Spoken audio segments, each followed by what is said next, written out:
सफर सिर्फ मंजिल तक पहुंचने का नाम नहीं होता। कभी कभी सफर यह भी तय करता है कि इंसान अंदर से कितना मजबूत है। उस दोपहर की धूप कुछ ज्यादा ही तेज थी। हाईवे लगभग खाली पड़ा था। हवा गर्म थी और सड़क पर चमकती लपटों जैसा एहसास हो रहा था। एक साधारण सी सफेद कार धीरे धीरे आगे बढ़ रही थी। ड्राइविंग सीट पर बैठी थी करीब 23 साल की एक लड़की, आर्या। चेहरे पर सादगी, आंखों में आत्मविश्वास। साथ वाली सीट पर बैठी थीं उसकी दादी।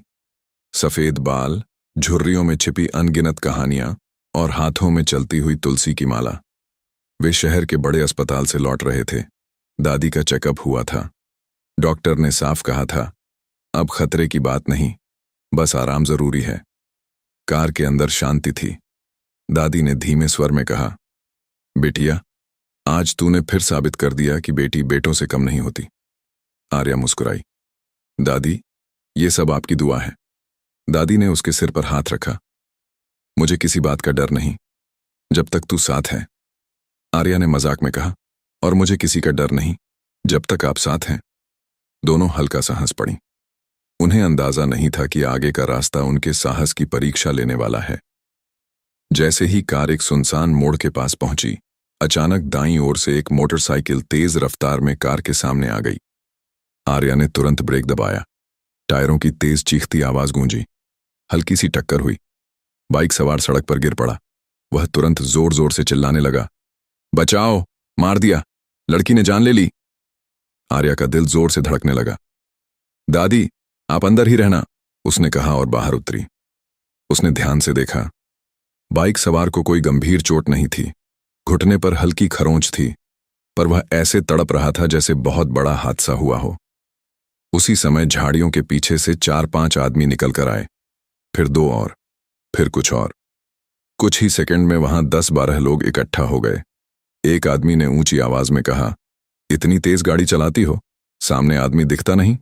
दूसरा बोला, बुजुर्ग को साथ लेकर घूमती है और लोगों को कुचलती है। आर्या ने संयम से कहा, आप लोग सच देखिए। बाइक अचानक सामने आई थी। भीड़ में से हंसी की आवाज आई। बाइक सवार कराहते हुए बोला, मेरी टांग गई, अब मैं काम कैसे करूंगा? एक आदमी आगे आया, चेहरा चालाक, आंखों में लालच। इलाज में बहुत खर्च आएगा, अभी यहीं हिसाब कर दो। कितना? आर्या ने पूछा। उसने जो रकम बताई वह असंभव थी।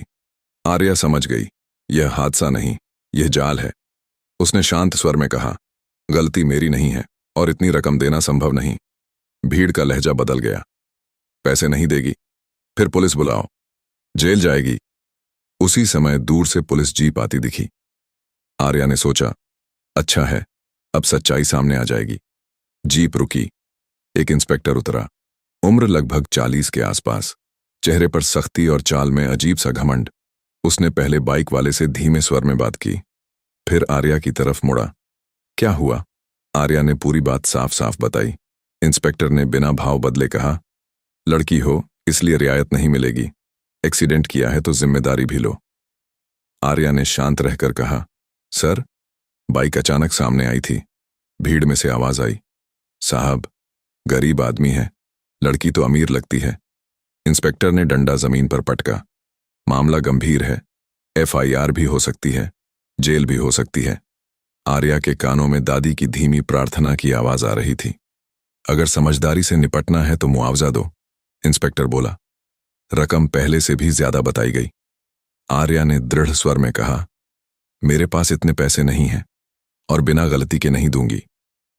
इंस्पेक्टर का चेहरा सख्त हो गया, तो थाने चलो। भीड़ ने कार को घेर लिया। कार के अंदर बैठी दादी सब सुन रही थीं। उनके चेहरे पर डर नहीं था, बस चिंता थी, अपनी पोती की। धीरे से कार का दरवाजा खुला। दादी बाहर आईं। सबको लगा वह रोएंगी, विनती करेंगी, लेकिन उनकी आवाज स्थिर थी। बेटा, झूठ ज्यादा दूर नहीं चलता। इंस्पेक्टर हल्का सा हंसा। अम्मा, कानून हमें सिखाने मत आइए। दादी ने उसकी आंखों में देखते हुए कहा, कानून किताब में नहीं, नियत में बसता है। एक पल के लिए सन्नाटा छा गया। आर्या ने धीरे से दादी का हाथ पकड़ा। आप कार में बैठ जाइए। दादी ने उसका हाथ दबाया, सच से मत हटना। तभी इंस्पेक्टर ने गुस्से में आकर आर्या को धक्का दिया। वह पीछे डगमगाई लेकिन खुद को संभाल लिया।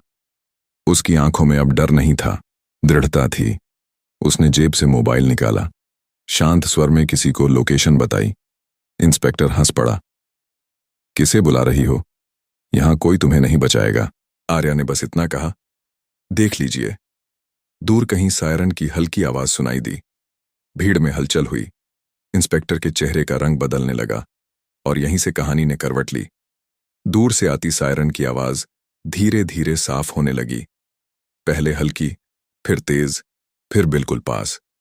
भीड़ जो कुछ मिनट पहले तक आक्रामक थी, अब बेचैन नजर आने लगी। इंस्पेक्टर ने एक पल के लिए सड़क की तरफ देखा। उसके चेहरे की सख्ती में हल्की दरार पड़ चुकी थी। आर्या बिल्कुल शांत खड़ी थी। उसकी सांसें सामान्य थीं। चेहरे पर वही संयम, वही आत्मविश्वास। दादी कार के पास खड़ी थीं। उनकी आंखें सब कुछ पढ़ रही थीं। 3 पुलिस गाड़ियां आकर ठीक वहीं रुकीं। दरवाजे खुले, कुछ सिपाही उतरे और फिर एक वरिष्ठ अधिकारी बाहर आए। उनकी वर्दी पर सितारे चमक रहे थे। उन्होंने पहले हालात देखे, फिर सीधा आर्या की तरफ बढ़े। इंस्पेक्टर तुरंत सीधा खड़ा हो गया। सर, वो एक्सीडेंट का मामला है। वरिष्ठ अधिकारी ने उसकी बात बीच में ही रोक दी। उन्होंने आर्या की तरफ देखकर सम्मान से कहा, मैम, सूचना मिलते ही हम पहुंच गए। भीड़ के चेहरों पर हैरानी जम गई। इंस्पेक्टर के हाथ से डंडा लगभग छूट गया। मैम, उसके मुंह से अनायास निकला। आर्या ने शांत स्वर में कहा, धन्यवाद, स्थिति नियंत्रण में है। अब भीड़ समझ नहीं पा रही थी कि क्या हो रहा है। वरिष्ठ अधिकारी ने सख्त नजर से इंस्पेक्टर की तरफ देखा। आपकी ड्यूटी क्या है, इंस्पेक्टर? इंस्पेक्टर के शब्द अटक गए। सर, मैं जांच कर रहा था। जांच? अधिकारी की आवाज ठंडी थी। या वसूली? सन्नाटा। बाइक सवार धीरे धीरे उठने लगा। अभी तक जो टांग टूटने का नाटक कर रहा था, वह अचानक ठीक खड़ा था। आर्या ने उसकी तरफ देखा। अब दर्द कम हो गया? भीड़ में से कुछ लोग खिसकने लगे। वरिष्ठ अधिकारी ने सिपाहियों को संकेत दिया, सबके बयान दर्ज करो, किसी को जाने मत दो। इंस्पेक्टर की आंखों में घबराहट साफ थी। सर, शायद कोई गलतफहमी। आर्या ने पहली बार थोड़ा कठोर स्वर अपनाया। गलतफहमी तब होती है जब इरादा साफ हो। अब तक दादी आगे आ चुकी थीं। उन्होंने धीरे से कहा, बेटी, अब सच सामने आ गया। आर्या ने उनकी तरफ देखा। उसकी आंखों में सम्मान था। वरिष्ठ अधिकारी ने दादी को प्रणाम किया। माँ जी, आप चिंता ना करें। भीड़ अब पूरी तरह बिखर चुकी थी। जो कुछ देर पहले आवाजें उठा रहे थे, अब सिर झुकाए खड़े थे। बाइक सवार को सिपाहियों ने पकड़ लिया। जांच में पता चला, यह कोई पहली घटना नहीं थी, यह पूरा गिरोह था। सुनसान हाईवे पर गाड़ियों को रोककर झूठा हादसा दिखाना, फिर डराकर पैसे वसूलना। और सबसे बड़ा सच, स्थानीय इंस्पेक्टर उनकी मदद करता था। आर्या ने चारों ओर देखा। यह वही जमीन थी जहां कुछ देर पहले उसे डराने की कोशिश हुई थी। अब वही जमीन गवाह थी सच्चाई की। वरिष्ठ अधिकारी ने धीमे स्वर में कहा, मैम, आप चाहें तो हम औपचारिक कार्रवाई शुरू करें। भीड़ के सामने खड़ी आर्या अब सिर्फ एक लड़की नहीं लग रही थी। उसकी मौजूदगी में अधिकार की चमक थी। उसने साफ आवाज में कहा, कानून सबके लिए बराबर है, कार्रवाई तुरंत हो। इंस्पेक्टर ने एक आखिरी कोशिश की, मैम, मुझसे गलती हो गई। आर्या ने सीधा जवाब दिया, गलती और अपराध में फर्क होता है। सिपाहियों ने उसे वहीं से हटाया। दादी सब देख रही थीं। उनके चेहरे पर संतोष था, पर कोई घमंड नहीं। उन्होंने धीरे से कहा, बेटी, ताकत का मतलब डराना नहीं, संभालना होता है। आर्या ने सिर झुका दिया। आपकी सीख ही मेरी ताकत है। कुछ देर बाद माहौल पूरी तरह बदल चुका था। जहां पहले धमकी थी, वहां अब कानून का नियंत्रण था। जहां पहले डर था, वहां अब विश्वास था। वरिष्ठ अधिकारी ने औपचारिक रिपोर्ट की बात की। आर्या ने उन्हें निर्देश दिए। अब सबको समझ आ चुका था, यह कोई सामान्य युवती नहीं थी। वह जिले की नई पुलिस अधीक्षक थी, जो बिना पहचान उजागर किए हालात को खुद समझना चाहती थी। दादी को यह बात पहले से पता थी, पर उन्होंने कभी जताया नहीं। आर्या ने कार की ओर कदम बढ़ाए। दादी ने पूछा, डर लगी थी? आर्या ने हल्की मुस्कान के साथ कहा, थोड़ी, पर आपने सिखाया है ना, सच से पीछे मत हटना। दादी की आंखें नम हो गईं। आज मुझे तेरे पर गर्व है। गिरफ्तार लोग गाड़ियों में बैठाए जा चुके थे। इंस्पेक्टर को निलंबित करने का आदेश वहीं दिया गया। हाईवे फिर से शांत था, लेकिन अब वह शांति अलग थी। आर्या कार में बैठी, इंजन स्टार्ट हुआ, कार आगे बढ़ी। दादी ने आसमान की तरफ देखा और धीमे से कहा, हे भगवान, इसे हमेशा सही रास्ते पर रखना। आर्या ने सड़क पर नजर टिकाए रखी। आज का दिन सिर्फ एक गिरोह को पकड़ने का नहीं था, यह दिन था खुद को साबित करने का। लेकिन कहानी यहीं खत्म नहीं होती, क्योंकि असली चुनौती अब शुरू होने वाली थी। कार हाईवे पर आगे बढ़ रही थी। धूप अब भी तेज थी, लेकिन माहौल बदल चुका था। कुछ देर पहले जो सड़क डर और साजिश की गवाह थी, अब वही सड़क न्याय की कहानी कह रही थी। आर्या चुप थी।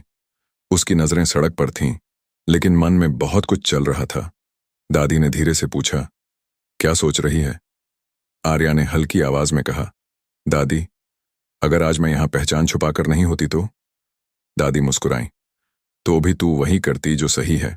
फर्क बस इतना है कि आज तेरे पास ताकत भी है। आर्या ने गहरी सांस ली। ताकत होना आसान है, उसे सही जगह इस्तेमाल करना मुश्किल। दादी ने कहा, इसलिए तो संस्कार जरूरी होते हैं। कार गांव की ओर बढ़ रही थी, लेकिन उसी शाम जिला मुख्यालय में हलचल मच चुकी थी। आर्या ने ऑफिस पहुंचते ही विशेष बैठक बुलाई। सभी थाना प्रभारी, वरिष्ठ अधिकारी और प्रशासनिक प्रतिनिधि मौजूद थे। कमरे में सन्नाटा था। आर्या ने शांत लेकिन स्पष्ट आवाज में कहा, आज जो हुआ वह सिर्फ एक घटना नहीं थी, यह सिस्टम की कमजोरी का आईना है। सबकी निगाहें झुकी हुई थीं। अगर पुलिस जनता को डराने लगे तो फिर जनता किसके पास जाएगी? कमरे में भारीपन फैल गया। आर्या ने आगे कहा, मैं सख्त कार्रवाई चाहती हूं, सिर्फ निलंबन नहीं, पूरी जांच होगी और यह सुनिश्चित किया जाएगा कि ऐसी घटनाएं दोबारा ना हों। एक अधिकारी ने धीमे स्वर में कहा, मैम, ऐसे गिरोह कई जगह सक्रिय हो सकते हैं। आर्या ने तुरंत जवाब दिया, तो हम हर जगह जाएंगे। उसकी आवाज में दृढ़ निश्चय था। दादी उसी समय घर के आंगन में बैठी थीं, हाथ में वही माला, लेकिन होंठों पर इस बार संतोष की मुस्कान। उन्हें पता था, उनकी पोती सिर्फ वर्दी नहीं पहनती, वह जिम्मेदारी भी निभाती है। अगले कुछ दिनों में जिले भर में विशेष अभियान शुरू हुआ।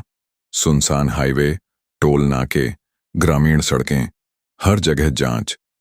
कई और संदिग्ध लोग पकड़े गए। कई पुराने मामले सामने आए। धीरे धीरे एक बड़ा नेटवर्क उजागर होने लगा। मीडिया में खबर फैल गई, नई एसपी का सख्त एक्शन, हाईवे ठगी गिरोह का पर्दाफाश। लेकिन आर्या के लिए यह सिर्फ सुर्खियां नहीं थीं। एक रात वह देर से घर लौटी। दादी जाग रही थी। थक गई? आर्या ने मुस्कुराकर कहा, थोड़ा। दादी ने पूछा, पछतावा तो नहीं? किस बात का? इतनी कम उम्र में इतनी बड़ी जिम्मेदारी उठाने का। आर्या कुछ पल चुप रही, फिर बोली, जब मैंने वर्दी पहनी थी तब मैंने खुद से वादा किया था, डर को जगह नहीं दूंगी। दादी ने कहा, डर होना बुरा नहीं, डर से हार जाना बुरा है। कुछ दिनों बाद उस इंस्पेक्टर के खिलाफ विभागीय कार्रवाई पूरी हुई। उसकी मिलीभगत साबित हुई। गिरोह के सरगना ने भी कबूल किया कि वह लंबे समय से यह खेल खेल रहा था। लेकिन एक चीज जो किसी रिपोर्ट में दर्ज नहीं हुई, वह थी उस दिन एक दादी की सीख। एक शाम आर्या गांव के स्कूल गई, बच्चों से मिलने। एक छोटी लड़की ने पूछा, मैम, पुलिस बनना मुश्किल है? आर्या ने मुस्कुराकर कहा, मुश्किल नहीं, जिम्मेदारी है। डर नहीं लगता? लगता है, लेकिन सच का साथ हो तो डर छोटा पड़ जाता है। बच्चों की आंखों में चमक थी। दादी भी उस दिन साथ गई थी। उन्होंने बच्चों से कहा, बेटा, ताकत मिल जाए तो घमंड मत करना, और अगर ताकत न मिले तो हिम्मत मत छोड़ना। धीरे धीरे जिले का माहौल बदलने लगा। लोगों में भरोसा बढ़ा। शिकायतें सीधे दर्ज होने लगीं। पुलिस की कार्यशैली पारदर्शी हुई। एक दिन वही हाईवे फिर शांत खड़ा था। आर्या ने जानबूझकर उसी रास्ते से गुजरने का फैसला किया। कार उसी मोड़ पर पहुंची। दादी ने बाहर देखा। याद है? आर्या ने हल्की हंसी के साथ कहा, कैसे भूल सकती हूं। अब वहां पुलिस की नियमित गश्त थी। सीसीटीवी कैमरे लगे थे। डर की जगह सुरक्षा थी। दादी ने धीरे से कहा, बेटी, वर्दी की इज्जत लोगों के दिल में होती है, कंधे पर नहीं। आर्या की आंखें नम हो गईं। आपने सही कहा था दादी, कानून नियत में बसता है। कार आगे बढ़ गई। सड़क वहीं थी, धूप वहीं थी, लेकिन एक फर्क था। अब उस रास्ते पर साजिश नहीं, सुरक्षा थी। यह कहानी सिर्फ एक आईपीएस अधिकारी की नहीं है। यह कहानी है उस विश्वास की जो एक बुजुर्ग महिला ने अपनी पोती में जगाया। यह कहानी है उस साहस की जो पहचान छुपाकर भी सच्चाई के साथ खड़ा रहा। और यह कहानी है उस सीख की कि जब संस्कार मजबूत हों तो वर्दी सिर्फ कपड़ा नहीं रहती, वह न्याय की आवाज बन जाती है।